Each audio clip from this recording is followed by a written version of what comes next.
Hey, mais là, vous voyez, je suis un peu plein de sueur parce que ça fait une bonne heure que je marche dans le château que je vous montrais d'en bas, à Croc-Corinthe, la forteresse principale au top de la montagne, entourée par des murailles. Et j'ai été extrêmement chanceux parce que, comme je vous disais, j'avais pas le cœur pour marcher tout ça. Fait qu'en quittant l'autre site, ça a pris 10 minutes. Fait du pouce à la première auto. Puis c'était le gars qui travaillait au café en haut. Il m'a embarqué, il m'a monté ça. Fait que j'ai sûrement sauvé une bonne heure de marche minimum et beaucoup de fatigue inutile. Là, j'ai pu me promener partout parce que la montagne est grosse. Là. C'est pas, ça prend pas 15 minutes de faire le tour. Tu montes une fois, tu montes une deuxième fois. Là, j'étais à la tour de garde qui est la mieux préservée en arrière. On domine tellement la place. On domine la place, ça n'a pas de bon sens. On voit l'isthme de Corinthe au loin, les 6 km que je vous parlais, qui relient un bord de mer à l'autre bord de mer. Là, j'ai une vision quand même assez panoramique. Je suis pas au plus haut des sommets, mais on voit la porte d'entrée, la gate principale. Les terres en agriculture, d'autres villes au loin, la mer. Hey, mais ça en est toute une. Je pense que c'est la journée la plus chaude du trip à date. So, on va redescendre ça. Moi, j'ai pas mal fini, 15 minutes de descente. Je vais essayer de refaire du pouce pour pogner du monde, mais il n'y a pas beaucoup de personnes qui sont ici. Puis le site est assez gros, donc on se marche littéralement pas sur les pieds.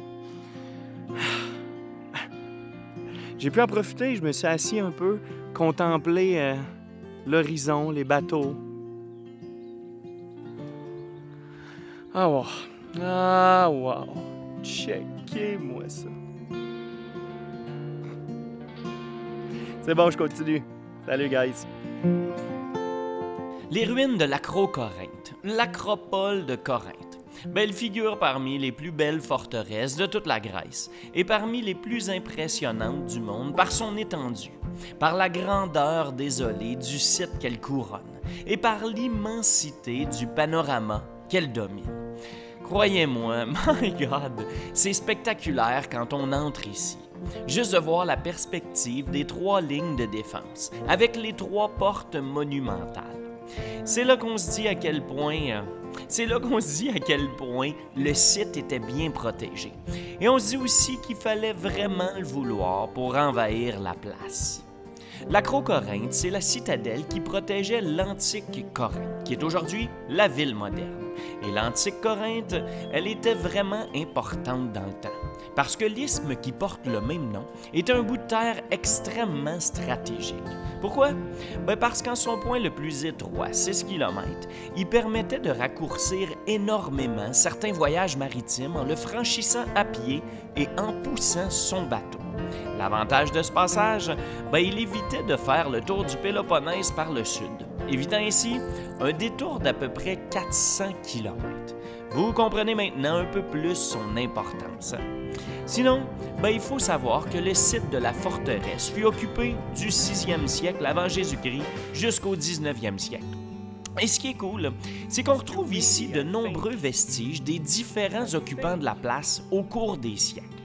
Corinthiens, Romains, Byzantins, Francs, Vénitiens et Ottomans. Pas mal de conquérants se sont succédés ici. Et mettons que sérieux, c'est vraiment cool. On marche dans l'histoire. On marche dans un passé très éloigné. Et je me sens vraiment bien dans cette liberté sans fin. Une des choses les plus spectaculaires ici, c'est avant tout l'emplacement de la citadelle, qui est installée au sommet d'une belle montagne. Une magnifique montagne. Une montagne qui domine la ville et l'isthme de Corinthe. La vue d'ici est incomparable et on peut vraiment s'imaginer à quel point les occupants de la citadelle devaient se sentir en confiance, entourés par des murailles impressionnantes et protégés par des capes de roches infranchissables. C'est le temps de redescendre. Malheureusement, pas beaucoup de voitures en haut, donc Pas beaucoup de voitures qui vont descendre. So, je commence à pied en espérant tomber sur des âmes charitables. Mais en même temps, descendre sur la route comme ça, je pense que ça va être quand même bien. Puis checkez-moi ça! Ça sent tellement bon, les fleurs jaunes que vous voyez partout autour de moi. Ça sent vraiment bon. Et la vue, encore une fois. Ah!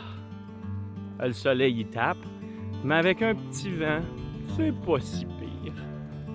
Ah, c'était cool comme visite. Il faisait chaud, c'était pas reposant, mais on en garde des beaux souvenirs. Hey, likez, petit pouce vers le haut. Commentez, écrivez-moi, abonnez-vous et suivez-nous. On se dirige un peu plus vers le sud et on continue nos grandes découvertes. Ciao, là!